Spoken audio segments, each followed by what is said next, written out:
today, I'll be using the English Standard Version. If you're using a different version and you think that there's something about the way that something is being communicated there that's helpful, don't be shy. Don't be shy. Go ahead and mention that. And that is really a key one.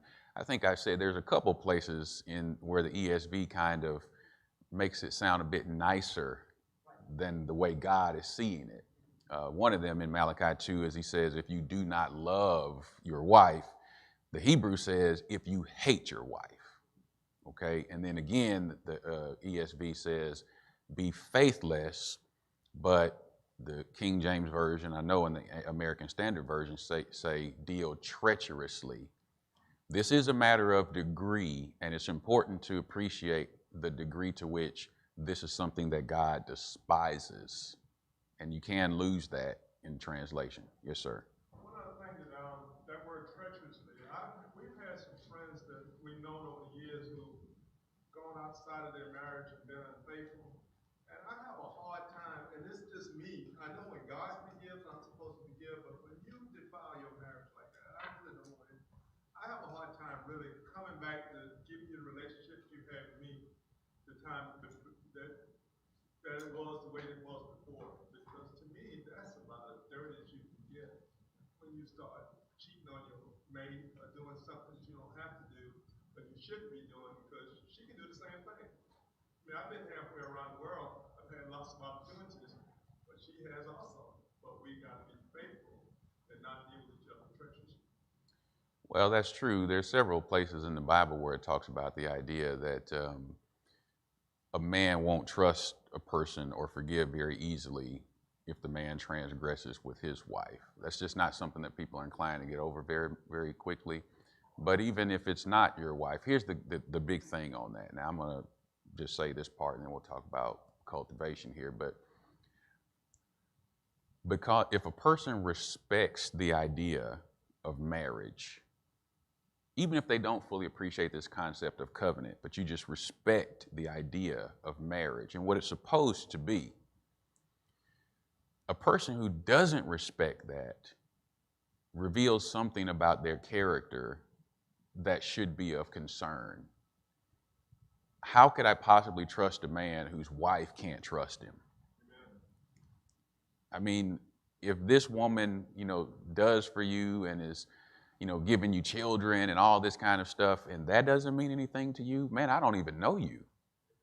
Now, what should there is a character thing there that I think, would be of concern. Are you going to pay your rent on time? I mean, your wife can't trust you. I mean, how can I trust you to do whatever you say you're going to do? Anyway, it's a significant thing for people who respect it.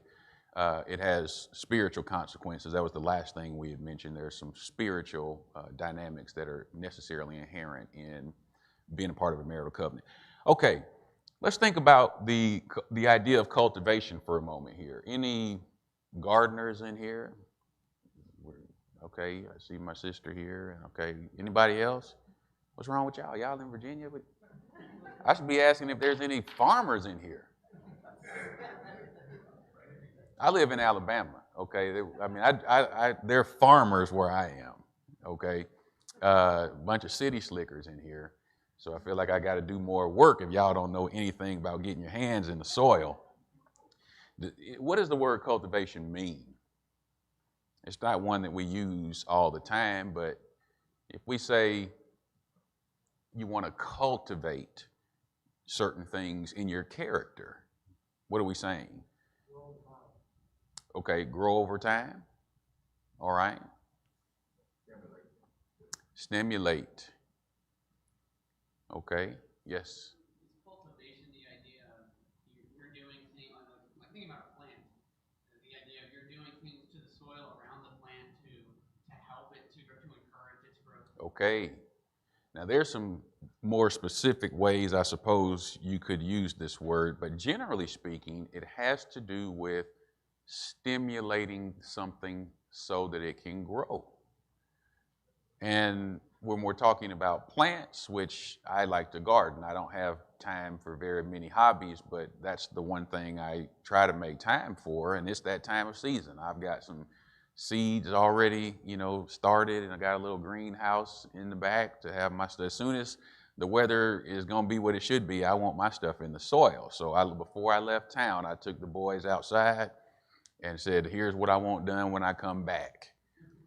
Okay? I want y'all to clear. There's weeds that have grown around outside. I have to fence it because I've got deer out there. So I had to fence it out. And I said, listen, I want all these weeds cleared out. I want the beds turned over. I want everything covered. We got to get some mulch and everything. I want all this done when I get back. But why? Because I want to get it ready to produce. And I think that this is part of when I asked last night, why are you guys here? I know you're here because you want to improve as best you can, have the best marriage you can, but I think it's important for you to kind of think through why you do things. Like, why you show up to Bible class on Wednesday night? A lot of different reasons, and your reason makes a difference. Why you're here makes a difference as well. And I think that whenever we get through with our specific reasons, this has to be one of them. We want to do what we can to stimulate growth in our marriages, right? So what I want to do in this session is give you a paradigm for how you can do that, a framework for thinking about how you can stimulate greater marital intimacy. And you remember intimacy, we're just talking about this idea of closeness in your marriage, all right? Marital cultivation, what can we do to stimulate growth? Let's take a look at Luke 13, verses 6 and 7 quickly. There it says Jesus told this parable, okay? A man had a fig tree planted in his vineyard, and he came seeking fruit on it, and he didn't find any.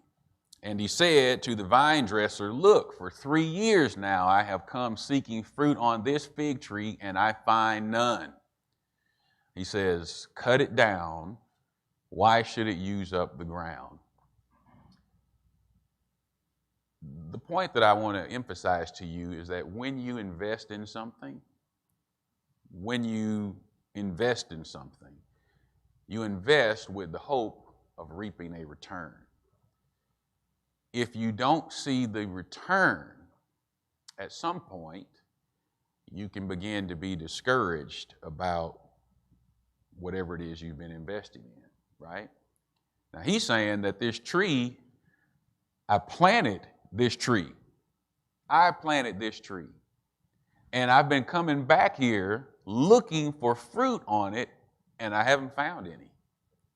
Now, he begins to think in his mind, why do we even have it? What's the point of the tree being here? It's soaking up resources. It's taking up space. We might as well cut it down.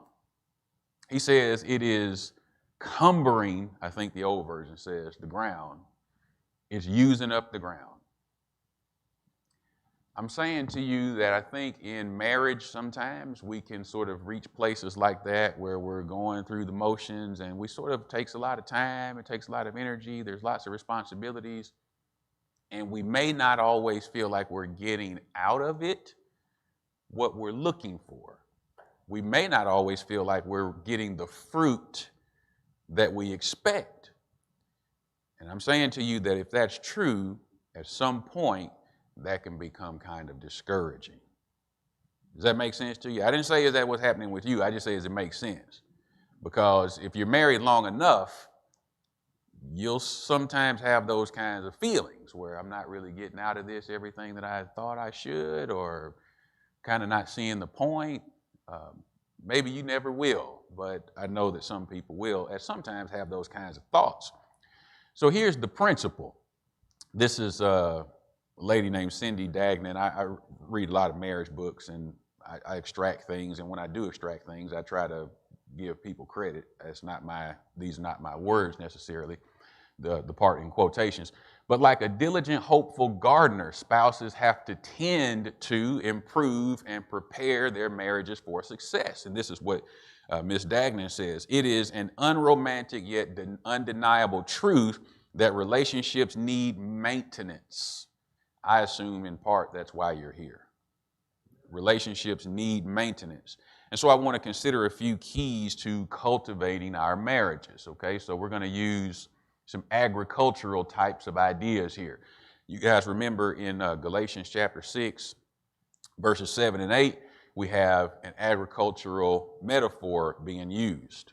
Okay, Paul says, do not be deceived. God is not mocked, for whatever one sows, that will he also reap. For the one who sows to his own flesh will of his flesh reap corruption, but the one who sows to the Spirit will from the Spirit reap eternal life. What do you think is the point that he's making here? Now, he's using a metaphor, but he's talking about something spiritual. What is the point that he's making? Now, you guys have heard this verse a million times. What is the point that he's making?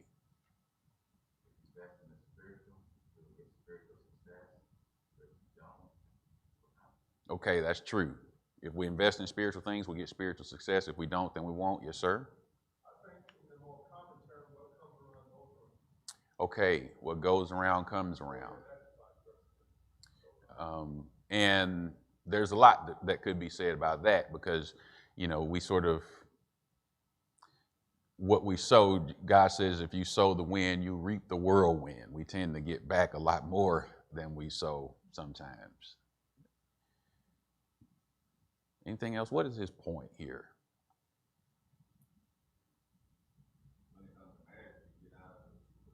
Okay.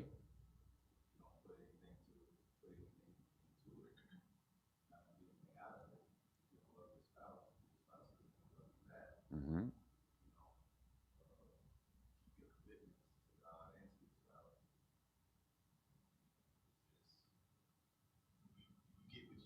That's right. This applies in marriage. It applies in everything. It's interesting. You made a couple of specific applications there. You know, if you don't invest yourself in your marriage, then you probably shouldn't expect to get a whole lot out. But usually what I find, though, is that people will say, well, you know, my wife is a very good wife. It's okay, well, what kind of husband are you, though? You know, a lot of times people's expectations are, and I talk to people who are single folks, and they say, well, you know, why are you still single? You know, are you interested in being married? Oh, yeah, but I just haven't found the right person. Okay, well, tell me about the person. Well, he's got to have this degree and make this much money, and he can't have any kids. He got to be this, he got to be that. And I say, well, okay, well, when you find that guy, why would he want you? I'm just asking because you have these really high standards. I got no problem with that. But when you see that person, guess what that person's going to be looking for? Somebody on their level, and you got a little work you might want to do. Anyway, that just, the point that I'm making here, the point that he's making here, is you need to pay very close attention in the context of the Galatian letter. You need to pay very close attention to what you are sowing. To what you're sowing. You have to decide what you want to get in return. That is going to determine what you sow. At my house, I got certain things I like to eat. So guess what I plant? What I want to eat. Now, if I don't want to eat it, why am I planting it? I plant tomatoes. I don't even hardly like tomatoes. I don't dislike them, but I don't ever have to have one really. But everybody else in my house seems to love tomatoes. Well, tomatoes can be a lot of work, man. I'm out here planting these tomatoes, and I'm like, you jokers not going to even eat these tomatoes after all this work I done put in? And I got all tomatoes falling on the ground. I'm planting tomatoes. So then I start saying, you know what? I'm not going to plant tomatoes. Messing with y'all, I'm not going to even plant tomatoes. I only want to produce what I'm going to actually eat. If I don't want to eat it, then I shouldn't plant it. And he's saying that if you want to reap corruption, go ahead and sow to the flesh. Live like that. But if you want to reap eternal life, then you're going to have to plant something different. You need to assess what you are sowing into your marriage because it's going to determine what you're going to reap out of it. We should periodically stop and assess what we're sowing into our marriages. That's my point. If you're not pleased with what's coming out, You need to stop and give serious thought to what's being put in. What are you sowing? Because that's all you can get back. So we remember this law of sowing and reaping. If we want to have a happy and godly home, then we have to sow the right kinds of seeds. Take a look at Matthew 13. And I've got a couple of verses here. You guys are professionals now. You were here last night. So we want some folks to do some reading here. And anybody can read, just read it in English and try to read nice and loud. Okay, Matthew chapter 13, verse 24 beginning. Another parable put he forth unto them, saying, The kingdom of heaven is likened unto a man which sowed good seed in his field. But while men slept, his enemy came and sowed tares among the wheat and went his way. But when the blade was sprung up and brought forth fruit, then appeared the tares also. So the servants of the householder said unto him, Sir, didst not thou sow good seed in thy field? From whence then hath it tares? He said unto them, An enemy hath done this. The servant said unto him, Wilt thou then that we go and gather them up? All right. So you guys are probably familiar with this parable, I would think, but he says the guy planted, okay, what he wants. He plants good seed in the field. And then when the time for, as the seeds were growing that he planted, then you can look out and you can see tares or weeds in there as well. Now, question, he planted good seed only. Why does he have weeds in his field? Say again? Because the enemy what? Planted. You don't get what somebody hadn't sowed. Now, he sowed one thing, but there was something else sown in there. When the question is asked, well, I know you only planted these good things, so where did the weeds come from? What's the answer? Somebody has interjected something else in there.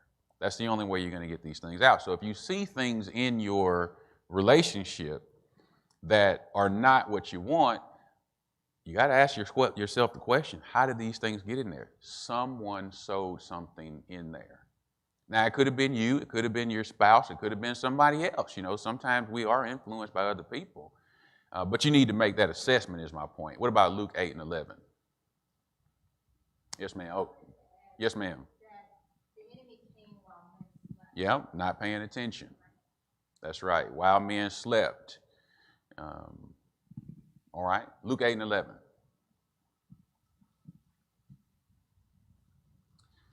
Now, I think Charles is going to try to get to you with the mic. If you raise your hand, he'll get to you. Now the parable is this: the seed is the word of God. All right. Now, you guys know the parable of the soils. The seed that we want to plant in our marriages is the word of God. Okay. If we want to reap a godly marriage, then we have to plant godly seed. The word of God is going to help us with that. 2 Corinthians 9, who has that? 2 Corinthians 9 and 6.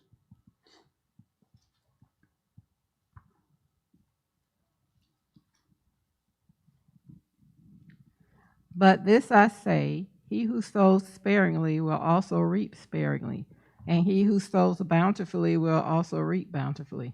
All right. Now, what's the principle there? Maybe sowing the right thing, but not enough. If you don't sow generously, then you shouldn't expect to reap generously. These are just agricultural truths, okay? If you want a certain thing out, you have to make sure you put that thing in. If you see something in there that you didn't want, somebody had to put it in, because it doesn't just spring like spontaneous generation. Somebody had to put it in. And if you want to reap bountifully, then don't be stingy with the sowing. I saw a hand over here. I was just going to say, I have a son, my grandfather was a farmer, and I like grass and I like for it to be green. Mm. And I remember one year I went to one of the other stores and I bought their product to put on the grass. But I noticed it was cheaper, but I found more weeds in the product.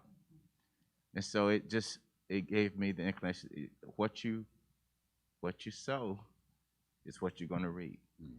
And so so I went to the product, that I was familiar with, and instead of trying to cheat the system with a few dollars, because again, what you sow is what you're going to reap. And that same principle with the grass. And I'm so glad that I knew the agricultural analogies, but it's not knowing, it's the application that I know that I miss sometimes. Because in my grass, I know every 3 years, I got to aerate it. And then I also have to heavy seed it.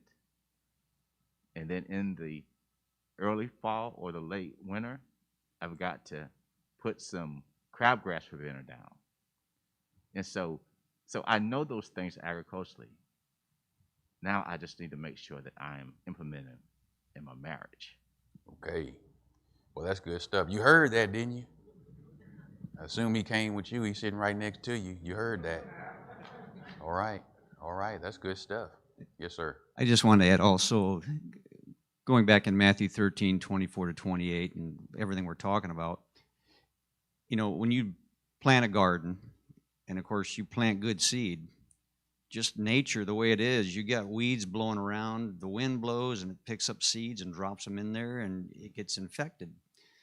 And just like in your marriage, watching TV, things you see on the internet, people you interact with, it all can deposit these seeds which can contaminate the relationship you have. That's right. And you just have to do the maintenance to take care of it, because once those seeds start to grow, unless you grab them out of there quickly before they take deep root, they become more difficult to pull out. That's right. So it's an ongoing thing. You can't just say, okay, we're done, because there's always going to be maintenance involved. Okay. Now, how do we control the things that are sown, the seeds that are sown in our marriage? Because obviously I am going to sow certain things into my marriage, and my wife is going to sow certain things, but there will be others sowing seed in our marriage as well. And you mentioned a couple things, like television, or friends, people we associate with. You just ask yourself sometimes, well, where did that idea come from? Well, you saw something, you read something, you know somebody who's doing something, or they have an idea. I'm just saying to you, you have to make an assessment of what's going in.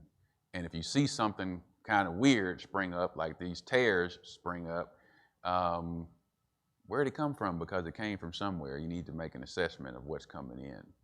Sometimes what comes in is just, other people's ideas, and if they don't have the same kind of background where they're trying to sow the word of God into their marriages, they have other kinds of values and stuff like that, those things will influence your relationship. Don't think they won't. And you may have to take action if you find that there are some bad things being sown and you can figure out the source. Yes, ma'am. So I'm having this thought based on what it said about belief. And so I'm going around reading, and sometimes think the weeds are small, and so you kind of wait for them to grow so that you can fully get them and take them out by the root. But then I've been told that there are some weeds that you shouldn't take, because if you you need to just let it die on its own, because if you take it up, it's going to spread and be more. That's right. So I'm thinking about that, and it's like, how do you differentiate? Because do you take it out quickly as soon as you see it, or do you monitor? And I know that there's not a answer that's a blanket answer, but just that's what's going through my mind right now. Well, that's a good question. If we do find that there are weeds, how do we address them? And I think we're going to say a few things about dealing with weeds here. Yes, sir. Sometimes we may be the weed. Well, that's right. Now, when I say assess, of course, the easiest thing for us to do is assess everybody else. But you want to start with yourself first. It's my garden, right? What do I want to get out of it? Am I putting that in? That's the natural question I ought to ask first, is what am I investing? But I promise you, we're going to talk about this idea with weeds here. Because in the parable, he's asked, do you want us to remove these weeds? And he says, no, we better leave them there. If we yank them up at this point, it's going to do damage to the things that we want to keep. Okay, so now we have to wait. There is a point at which it would be more disruptive to rip something out than it would be to leave it. Okay, let's take a look at Luke 8 and 14. And here we're dealing with, the parable of the soils here again. I like Luke's version of it. Luke 8 and verse 14. And he says, and as for what fell among the thorns, they are those who hear, but as they go on their way, they are choked by the cares and riches and pleasures of life, and their fruit does not mature. Now, what is he talking about? Okay, this is what weeds can do to your relationship. You sow good seed, there's other things besides godly seed in the field or in your garden. Those things are going to grow, and those things are going to have an impact. Now, what is my point here? If there are things in your relationship that should not be there, they deserve immediate attention. What we often do is know that there's something that shouldn't be there, and we ignore it. We leave it. Now, if you address things really early, it's a lot easier to deal with. It's a lot of work, though. Like when I go outside, man, I know where my plants are, okay, and there's all kinds of green stuff all over the place that are not the plants that I planted. If I deal with that early, I can take a little hand tool and just kind of rake it up real easy and remove it. If I don't, man, they'll mess around and be as big as the things that I planted. And at that point, they're taking away nutrients from what I planted. They're choking out the things that I'm hoping to grow. Even some of those things will wrap themselves around my plants. Now, how am I supposed to take it out now? If I don't, some things are kind of small on the surface, but the roots are incredibly deep. So when I try to pull it out of the ground, I disturb my plant underneath. If you allow weeds to grow unabated, without any kind of hindrance, they will overrun the entire garden. Now, if anybody has, I've got an area where I've got like flowers and stuff. And I rented this house out, and I'm thinking about this because I was just there this week, man. The lady who lived there, she was obviously not a flower person. Because all of the areas where I have these flowers, nothing but weeds. Why? Because they overran that area because they weren't attended to.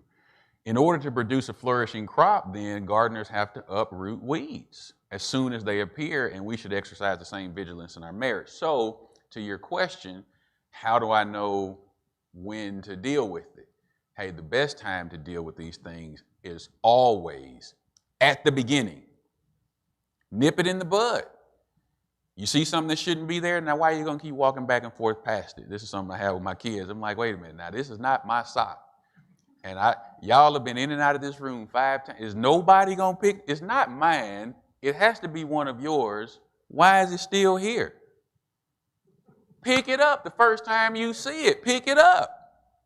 Now, I'm saying if there's something going on in your relationship that shouldn't be something that shouldn't be happening or something that should be happening that's not happening, you make an assessment. What are we doing? Okay, we didn't sow this, or this isn't what we want to reap.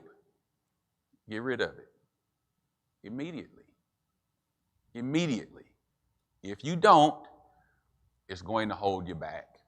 and it's just going to become more difficult. So I'm saying we should exercise this same kind of vigilance that you would exercise in a garden that you want to see prosper in your marriage if you want to see it prosper. Okay, still in we'll go back to Luke 13. Luke 13. Yes, sir.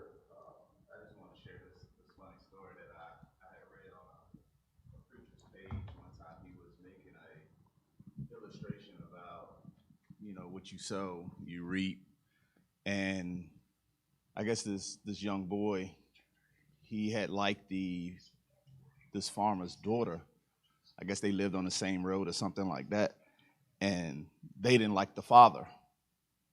Him and his friends, for whatever reason, they had beef with the father.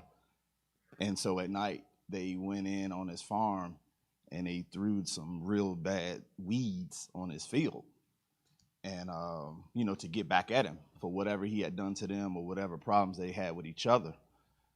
And so later on, the father died. And in the process of time, the boy that liked the girl, he ended up marrying into the family, and ended up taking over the farm.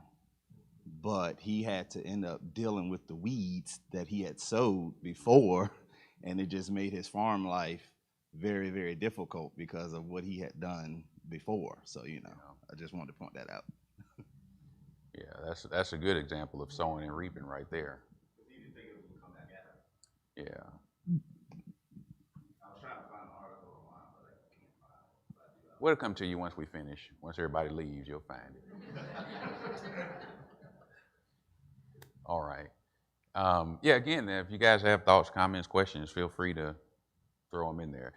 We'll preach a sermon tomorrow, but today we're having a conversation. All right. Luke 13, verse 8. He said, he answered him, "Sir, let it alone this year also." Now, you remember the guy asked the question, why are we letting this thing encumber the ground? I've been looking for a return. I have not found any return. So why don't we just cut it down? Why are we even leaving it? And he answered and says, "Sir, let it alone this year also until I dig around it and put on manure. Then if it should bear fruit next year, well and good, but if not, you can cut it down." Now, what is the point that he's making here? We're talking about the garden that we're wanting to see grow. We want to first make an assessment of what we're sowing into it. And if we see things in there that shouldn't be, we know that ultimately it's going to hinder us having the return that we want. If we don't attend to it aggressively and immediately, it's going to hold us back. And at some point, we will have to deal with it, or it'll take over the whole garden. It's just that the longer we wait, the more traumatic it's going to be, okay? Now, what's the point that he's making here? Because he says, well, okay, I have this tree, it's not producing. I think I ought to cut this thing down. And this is the way I understand this parable, is kind of the father and the son interacting here. And the father's like, man, I'm going to have to get rid of this thing. And then the son says, well, now wait a minute. Before we do that, why don't we let me go in and put manure? Manure is fertilizer, right? Let me go in and enrich the soil, because the tree is going to produce above ground based on things that are happening in the soil. Things you can't see are going to determine the kind of return that you get. I can tell you that if you don't do something to enrich your soil, over time, the returns in your garden are just going to be less and less. You can see the difference. I compost. You can see the difference in even the size of the stalk. Now, I'm not going to eat the stalk, but you can see the difference in the size of the stalk based on whether or not you're doing something to enrich the soil. And eventually, ultimately, you'll see it in the fruit, but that's the last thing you're going to see. You have to do something. You have to make some investments that other people are not going to see. You're going to have to make investments months ahead of time if you want to have the fruit months later, years later. Does that make sense, what I'm saying right there? Enriching the soil. You have to, in your marriage, keep the field fertile. you're going to have to invest in the soil because the good soil is needed to grow a great garden. So it is with our marriages. Husbands and wives should work to enrich their marital environment to make it more rewarding. We like to have immediate returns, right? I do something today and you're a different person tomorrow. It just doesn't quite work like that. We've been walking around not speaking to each other for a few days, and then somebody says good morning and they think that everything is supposed to. No, listen, I'm sorry, it doesn't quite work like that. You have some difficulty in your marriage. A lot of times people go into their marriage with certain challenges. They never really took the time to address it. Okay, they go into the marriage with certain challenges because the husband grew up with baggage, the wife grew up with baggage. They're two different personalities. They have strong opinions about how certain things should be done, and they just went on and got married, and we'll figure it out later. And you just went into the marriage with all of that. Well, when you do decide that we actually need to address this, it's not going to change overnight. It just doesn't work like that. Do you make changes overnight? See, most of you don't, unless there's something so dramatic that you have no choice. Most people don't make changes overnight. Now, if you don't make changes overnight, what makes you think that your spouse is going to change overnight? Probably not. And if neither of you is going to change overnight, why would you think your marriage is going to change overnight? But you know that if you do the work, that you will have this later return. And part of the work is going to be stuff that's just not glorious. Nobody's going to pat you on the back for it. It's the dirty work of putting manure in the soil. Luke 8:15. Does somebody have that? The ones that fell on good ground are those who, having heard the word with noble and good heart, keep it and bear fruit. Now, how do they bear fruit? How do they bear fruit? With patience. With patience. It takes time. It takes time. So, Paul says in Galatians 6:9, continuing our agricultural metaphor there, he says, don't be weary in well-doing, because we know that we will reap how? When? If we, the old version says, if we faint not, if we don't give up. Now, what's the point I'm making to you? There's some aspects of marriage that are just not glorious. They can be kind of tedious, right? They can really try us. And marriages, hopefully, are not like always down here, but they're not always up here either. If you want to spend as much time as you can in your marriage in really good, positive, strong positions, it's going to be because you're doing the kind of maintenance that a person would have to do if they want to have a flourishing garden. And you can learn to love that work. You can learn to love working in the garden for months at a time, because you know that at the end of all of that work, you're going to get to enjoy the fruit. You can learn to love it. But some people they don't love it. But you got to do it anyway, right? So my wife, she doesn't go off of the porch. We have, we got some space out there, and I've got the garden and all that. My wife, she does not. She said, well, do we have any of this? I'm like, well, all you got to do is just walk over there. Wife is there for you. She's buying the stuff I'm growing out the side. I'm like, why are you buying tomatoes? I'm just growing these. She won't even go off the porch. Okay. And she doesn't have to. But if we had a little bit different situation, it'd be like, well, if you want to eat certain kinds of food, you're going to have to go out there and do certain kinds of work. It's not because you enjoy the work. It's just because you want to eat certain kinds of food. But you can love to learn the work, but you might not if you don't love the work, you still might have to do it anyway. My point is you would be motivated to do the work because you want to enjoy the fruit of your labors. You want to have a great marriage. You want to be happy, if possible, happy in your marriage. That's what you want. You certainly want to be holy. We start with that understanding. You want to have a godly marriage, but you want to feel fulfilled in your marriage. You want to spend time with the person that you're married to. You want to enjoy their company, and you want them to want to spend time with you and to enjoy your company. Well, there's work that has to be done, but you do it because that's what you want.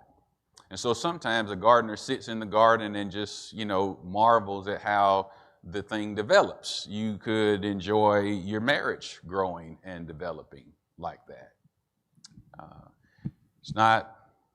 It can't be all work and no play is my point. It is work, but at some point it's got to pay off.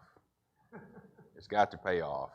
And that's what keeps you sort of motivated to do the things that other people can't see, the things that are kind of dirty or things that might not be glorious, because you're looking forward to the payoff. Let's take a look at these verses that'll help us, I think, along the way. Philippians 5, verse 18. Proverbs 5, 18, and Philippians chapter 4 and verse 8. Proverbs 5 and 18.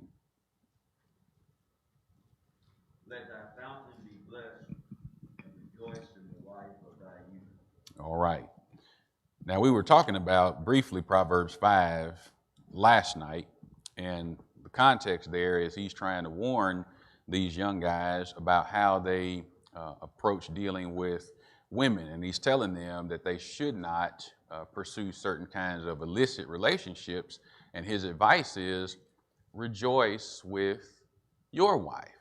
You remember in Malachi 2, he says that these men had been treacherous with the wives of their youth. Now, here's the thing. You only get one of these, and the one you choose, well, you're supposed to enjoy the relationship with that one. My point is we do all this work that I'm describing, the sort of tedious maintenance kind of stuff, so that we have the opportunity to enjoy the relationship. Yes, sir. Could I ask that anybody who's getting ready to read, raise your hand, because I don't even hear you until you almost finish. Okay. So just raise your hand. Now you see that man working. Y'all see that man working. Okay, so we want to raise our hand, and then he's going to give him a second to get there so that everybody can hear. All right. Philippians 4 and 8. Got a hand right here.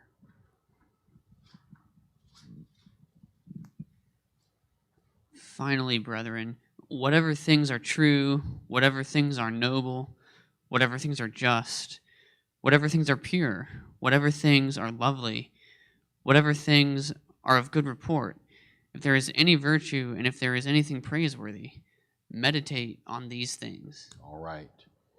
Now, what's the point there, at least in relation to what I'm trying to emphasize for you right now? Yes, sir. I think you got to see the glass half full instead of half empty all the time. Okay. That's what I believe that verse tells you. Okay. If you take anything, marriage is one of them. If you take anything, are there some negatives? Amen. There are going to be some negatives. Are there negative, you go back to Philippians in the context, there are negative things happening in the world. Sometimes there are negative things happening in the church. And if you allow yourself to be consumed by that negativity, guess what? You will be negative. What I told you, we had a couple of rules. One of the rules, you have to think positively about marriage, the institution of marriage, and your marriage. Everybody has challenges. Everybody. Some people have challenging spouses. Some of us are challenging people.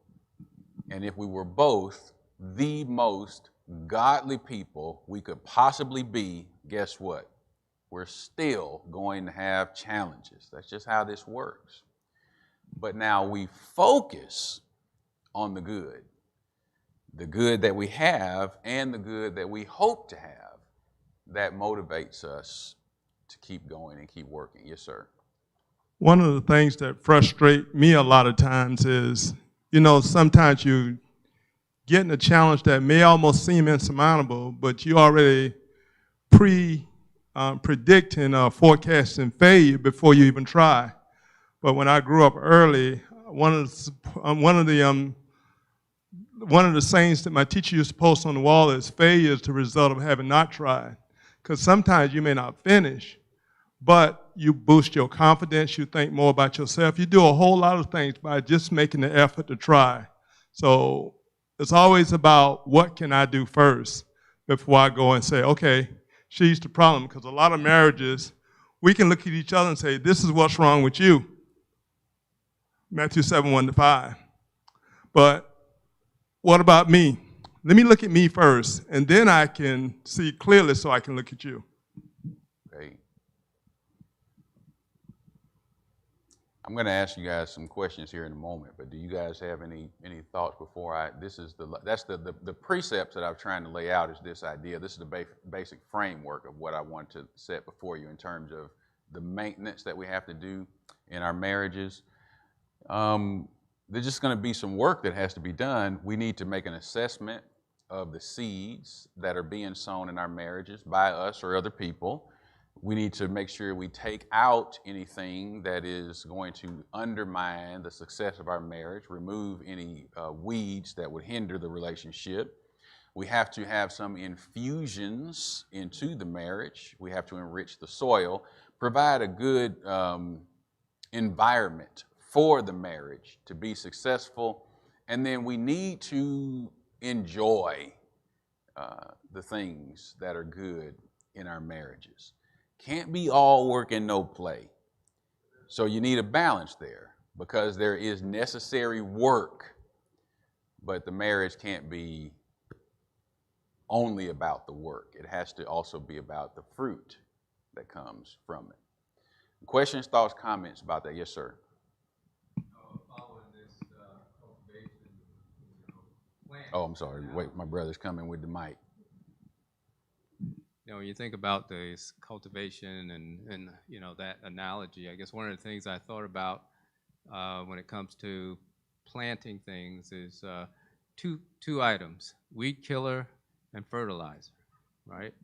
Because I use them trying to make my lawn be what it ought to be, and the weed killer does work really good, but there's sometimes you can't use it. Like if in the fall when you plant your seeds, you don't want to put any weed killer down there because the seeds are going to experience that as well as the weeds. It's going to keep your seeds from growing, right? You also don't want to put too much fertilizer at that time either because that's also going to keep them from growing. So I was thinking about that in terms of, some things in your marriage. When we were talking about trying to get rid of things that don't belong there, you have to be careful about what you use when you want to get rid of things, and perhaps sometimes it's our approach or our attitude. When there are things that you don't like, you can't just be harsh and or judgmental in those times. And then, you want to cultivate. Sometimes there are things that you want to add that are going to help it to flourish. And there are times, I guess there's some judgment that comes in as to, when we do things that are going to make a difference. So I just thought about that in terms of, those two items that can be good and they can be bad if they're not used properly. Yeah, that's a good point. There definitely is judgment involved, and everybody's relationships, all relationships are not the same. So, you have to use some judgment because like just for example, one person says we went and we did this and it was great for us. Okay, well that's really good.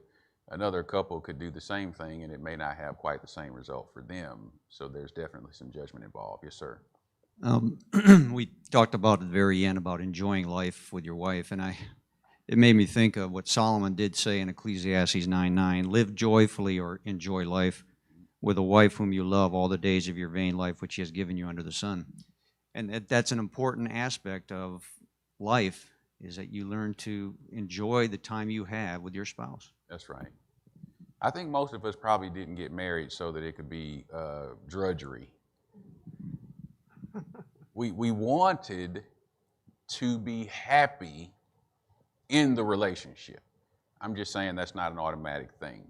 But that should be the goal, is for everyone to sort of be, obviously, a godly marriage, content, but also like pleased with the relationship. It takes time to build that.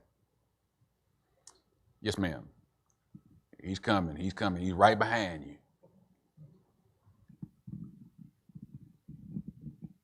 We moved back to Virginia almost 2 years ago. And so when we moved, I decided I wanted a garden. I wanted to do raised bed gardens because I was told that the soil wasn't that great. So, okay, great, dirt. How expensive can dirt be? Well, it's not cheap, you know? Right. You think that dirt would be free. Oh, well, now you need some compost and you need all these things. And it took a lot of work to get that soil going. And it's like you said, when you get married, you expect this wonderful thing, but you don't realize what it takes to have it, and the amount of work and the amount of investment, and the expense. It's not free, but it is a beautiful thing and it is worth it. And I think that we forget that sometimes as we move on in our marriage, that some of the things that we had to do to cultivate initially, we have to do again. So as the gentleman was saying, every 3 years he has this cycle that he has with his grass or his lawn. We sometimes maybe we have a cycle that we need to think about. Okay, where are we? Are we up here? Are we down there? How do we get back up here? How do we not go so low the next time? That's right. That's there's a really good example in what you just said there. I mean, you could think about a marriage as two people getting married, two people coming together who are responsible for creating a garden, and neither of them has any experience gardening. So we get married and we don't have any dirt, we don't have any raised beds, we don't have any seeds, we don't have any tools, we have nothing, but it's our job to get this garden made. It's just going to take some time, and it's going to take some trial and error and some mistakes and so forth. But if they're diligent, if they're consistent, if they work together, before too long, they will start producing. And the longer they stay at it, the more they'll produce. So as they go on into the marriage, more fruit, better fruit, different kinds of fruit. But most people tucker out before they even start getting the returns. Of course, we wouldn't do that, but that's kind of what happens now. If neither of us knows anything about gardening, then we gotta learn, not just from our own trial and error, but we should be trying to read. So we've got the Bible. We're going to sow those seeds in there, talking to other people. This is part of, I think, enriching the soil, talking to other people who have been married, who can give us advice. It takes time, and we often do start the soil is not even, we don't even have soil, but we need a garden. Yeah, I saw somebody move over here, I think. Yes, sir, got one right here. In the middle, right here. You gotta put your hand up, man. I saw it. I saw it out of my periphery.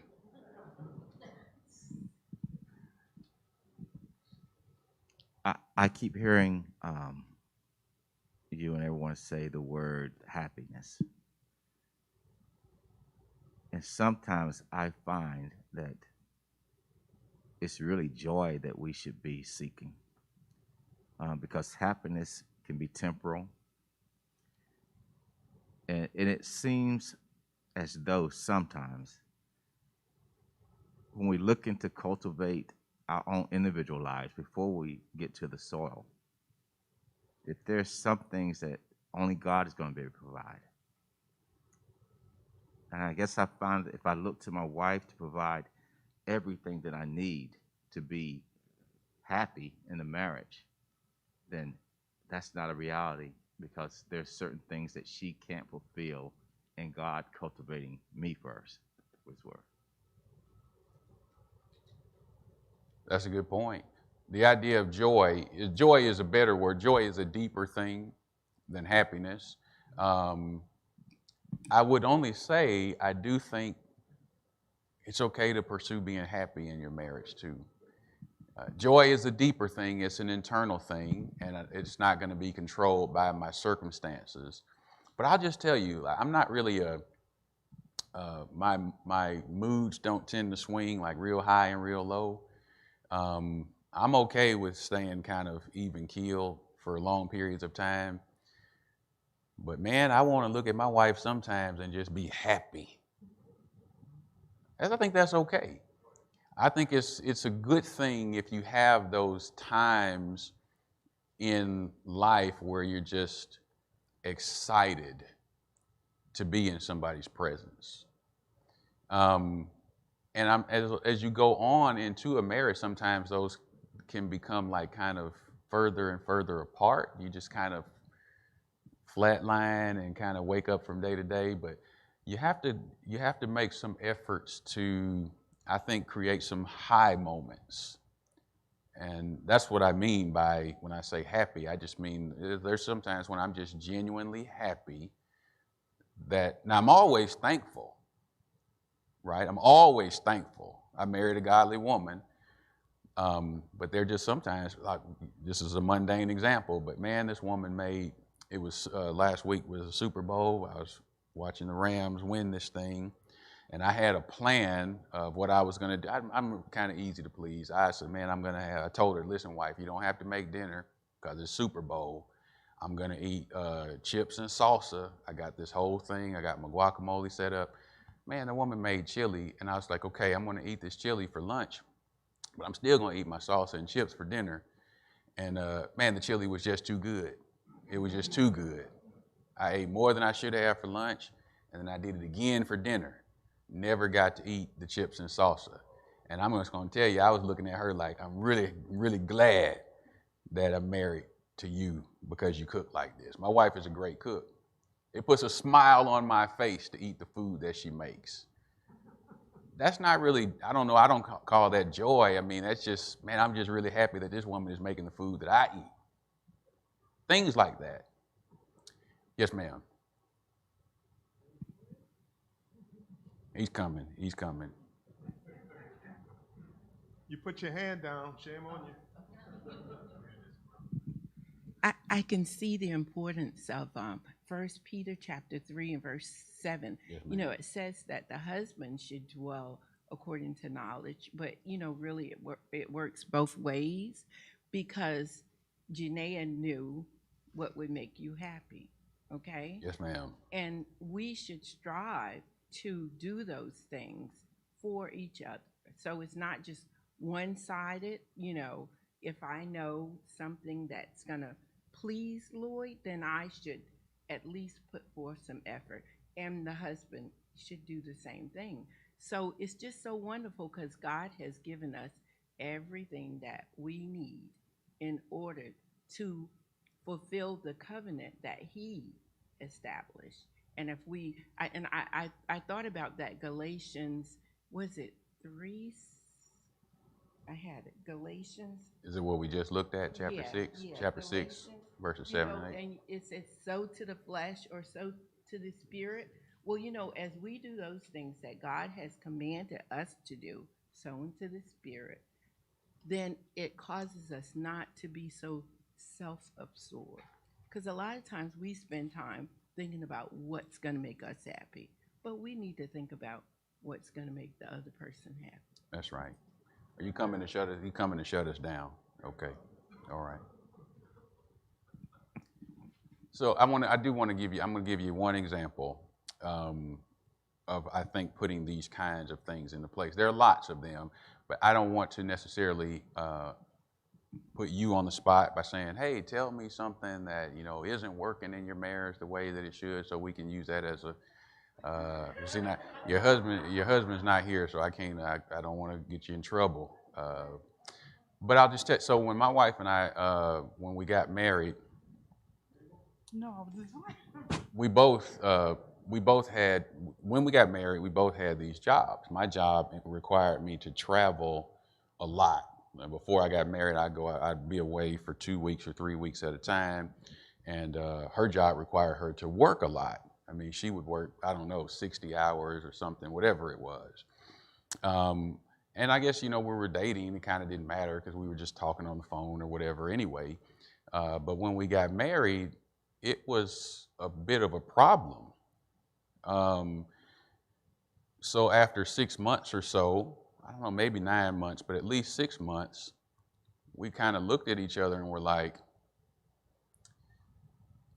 this isn't working.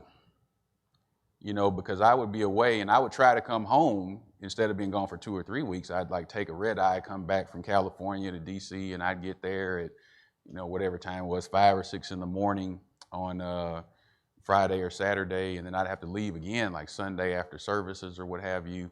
And so I'd be home for like 48 hours or something like that. And she would be at work like the whole time. She'd come in at like 9 o'clock at night, like, what'd you eat for dinner? And I'd be like, man, you just got here. You asked me what I ate for dinner. I mean, I had literally salsa and chips. I was waiting on you to get home. After 6 months or so of that, I would come home and it would be like I was in her way. I was like, where's the pan that I had? She's like, oh, I threw that out. I'm like, what are you talking about? That pan was, I had that pan before you. Like, you just gonna throw my stuff out? She's throwing my stuff out. I'm putting things in places and she was like, it doesn't go there. And I'm like, well, what do you mean? It doesn't go there. That's where I put it. So we had to sit down and have a conversation. This is us making an assessment. This isn't working. This is not going to work. We still don't even feel like we're living life together. And if we continue at this rate, we won't. So we had to remove some things. You know what those things were? Both of our jobs. If I could have designed the perfect job for myself coming out of school, it was the job I had. She had a job making a great deal of money, but we weren't going to have a great marriage. I left my job, she left her job. And that presented certain difficulties and struggles, you know what I mean? But we wanted to have a good marriage. And so we got rid of that. We determined that our work lives were the hindrance, and then we began to make investments in the marriage that was probably 6 or 9 months delayed because we really weren't living like married people. We weren't together. There's certain things that we probably missed from leaving those jobs, but it took us probably 3 years to really get to a place where it felt like we're on a good path with our marriage. And part of that was because just the way we started, we just didn't know exactly what we were doing. We didn't have things really set up for success. It probably took us 3 years of hard work, of not looking at each other and really being excited to be with each other. You didn't hate each other or anything, just, man, if I knew it was going to be like this, I might have, but that was a real thing. This is 20-year anniversary in September. My point is, we are reaping the benefits of that work, and that is a real thing that people have to do sometimes. Stop and take an assessment of where we are, where we want to be, and make radical decisions, remove things that might not be easy to remove to get to where you want to go. The brother just stood up. Y'all saw that. So we'll stop there for now. We're going to take a short 15-minute break, come back at 10:30, and we'll start back up with the next session. All right.